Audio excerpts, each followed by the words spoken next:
सोचने वाली बात है कि चीफ सेक्रेटरी को परमिशन नहीं है कि रेफ्यूजियों की जमीनें खत्म हो रही है, रेफ्यूजियों की क्या डिमांड है वो उसकी प्रेस रिलीज दे सके। प्रेस रिलीज ही नहीं आई। हम आपके माध्यम से पिछले दिनों प्रधानमंत्री जी उधमपुर आए, गृह मंत्री जी जम्मू आए, लेकिन उन्होंने रेफ्यूजियों के बारे में उनके मुंह से एक शब्द भी नहीं निकला। वो पीओके के रेफ्यूजी जिनके लगभग 40,000 लोग 22 सितंबर 1947 के बाद उनकी आंखों के सामने मार दिए गए, ये गवर्नमेंट ऑफ इंडिया का डाटा है। और उनको दी गई यहाँ जमीनें जो सफिशिएंट नहीं थी।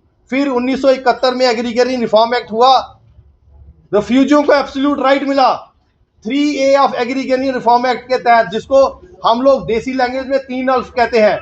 आज की सरकार ने जो कहती है मैं बहुत मजबूत हूं, बहुत मजबूत प्रधानमंत्री है, बहुत मजबूत गृह मंत्री है, उन्होंने रेफ्यूजियों के सारे जमीन के मालिकाना हक खत्म कर दिए।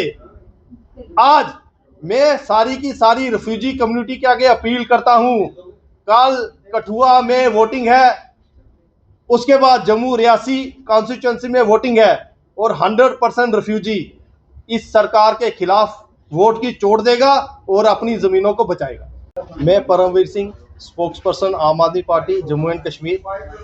आज की प्रेस कॉन्फ्रेंस एक बड़े वाइटल इशू को लेकर के है, जिसको आज एड्रेस करना बहुत ज़रूरी है, क्योंकि कल कठुआ उधमपुर कॉन्स्टिट्यूंसी में इलेक्शन है और आने वाले वक्त में जम्मू रियासी कॉन्स्टिट्यूंसी में भी इलेक्शन है। और आपके माध्यम से मैं सरकार का और सरकारी तंत्र का ध्यान इस ओर आकर्षित करना चाहता हूं कि ये एक ऑर्डर है, लीगल ओपिनियन है, जो 6 सितंबर 2023 को दी गई लॉ डिपार्टमेंट की तरफ से। किसको दी गई? रेवेन्यू डिपार्टमेंट को। अब आप जम्मू कश्मीर में हुआ एक चमत्कार देखिए कि जम्मू कश्मीर में लगभग 15 लाख पीओके रेफ्यूजी रह रहा है, जो अपना घर बार छोड़ के अपने रिश्तेदारों की लाशें देख के जम्मू की तरफ उसने पलायन किया। और उन रेफ्यूजियों के साथ आज की बीजेपी की सरकार ने क्या किया, ये सुनिए।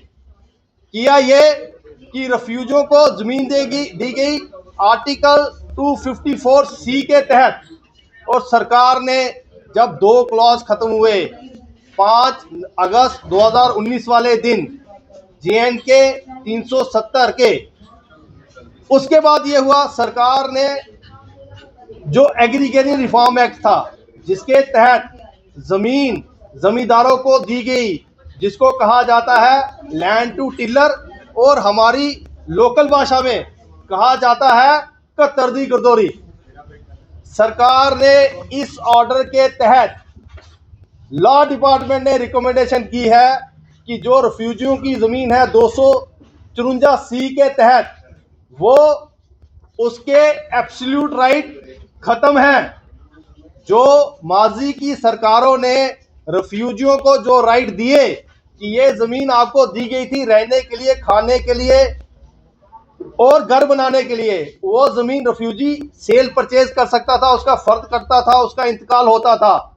लेकिन इस ऑर्डर के तहत जो 6 सितंबर 2023 को एक लीगल ओपिनियन दी गई, रेफ्यूजियों की ज़मीनों के जो मालकाना हक है वो ख़त्म कर दिया गया, और उनके जो फर्द काटे जाने थे, जहाँ उनकी म्यूटेशन होनी थी, जहाँ रजिस्ट्री होनी थी, उस पर रोक लगा दी गई। इसके अलावा बड़ी बात यह है, रेफ्यूजियों की बहुत सारी ऑर्गेनाइजेशन, जो डिफरेंट ऑर्गेनाइजेशन है, वो इकट्ठे होके डिवकॉम साहब के पास गए। 2 मीटिंगें हुई। डिवकॉम साहब कहते हैं कि हम लोग, डिवकॉम ऑफिस इस मसले में कुछ नहीं कर सकता।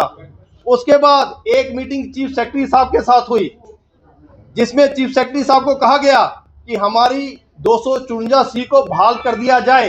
उन्होंने कहा कि मैं इसमें कुछ नहीं कर सकता। और बड़ी बात सुनिए, डिवकॉम ऑफिस और चीफ सेक्रेटरी ऑफिस में इतनी हिम्मत नहीं है कि वो रेफ्यूजियों ने क्या डिमांड